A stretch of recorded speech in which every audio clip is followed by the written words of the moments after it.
Hi, Stu from Cellar Masters.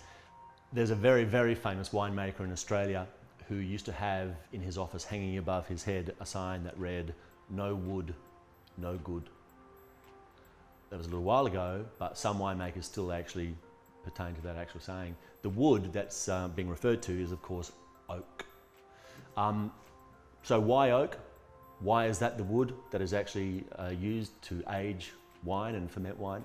Because it has wonderful characters that it actually imparts to a wine.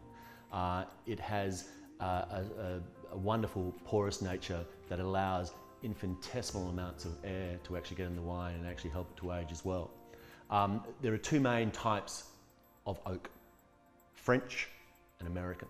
French is by far the most expensive and it has a much tighter grain in the actual wood. American is actually, generally speaking, slightly cheaper and actually has a wider grain, thus allowing a lot of oak influence and character to actually seep into the wine. The French grain, tiny, and allows minimal amount of oak character to seep into the wine.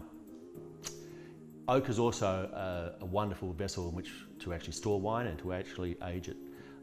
Just by the by, an oak barrel after about 2 or 3 uses, that is 2 or 3 consecutive years of being used, actually imparts hardly any oak character at all. So apart from being a vessel to actually store wine, it actually has no real influence on the actual resulting wine at all. And that's why when you visit a winery, you'll often see lots of pot plants growing out of cut in half oak barrels because they've actually gone past their use by date. So the difference between, for instance, an unwooded, that is unoaked Chardonnay, and a oaked Chardonnay. Let's take that for an example, because basically a few years ago, those really big, buttery, oaky Chardonnays were de rigueur. They were basically commonplace. And then cycles change and palates change and fashions change. And now basically the palate in Australia and around the world, quite frankly, is leaning towards the Chardonnays, for instance, that are actually made using no oak influence at all. And you get this wonderful, lean, minerally, fruit-driven wine. So it all comes down to style. Oak imparts colour, it imparts oak character, it allows a wine to actually age, both white and red, to age gracefully and extend the aging process within the bottle and the cellaring potential. So for instance, oak is necessary to actually impart flavour to those wines that are actually partial to being oak influenced. It is crucial for allowing a wine to actually develop and age in bottle and extend the aging process of a wine in bottle.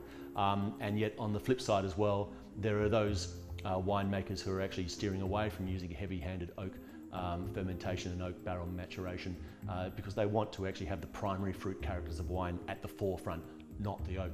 We talk about harmony and balance a lot. For instance, there are some red styles that don't go well with oak at all. You know, not many rosés like being an oak for a long period of time. But the Shirazes and Cabernets, these beautiful medium to full-bodied red wines, need oak to actually age gracefully and to actually bring out the characters of the actual wine.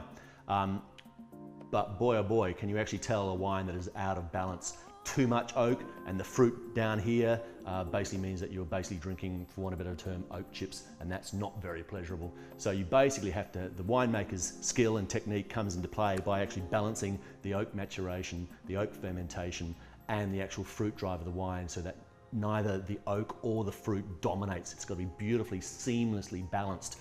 A wine in balance in its youth will basically be a wine in balance in its age as well. But a wine out of harmony in its youth, meaning the oak is too dominant or the fruit is too dominant, will be out of balance in its age as well.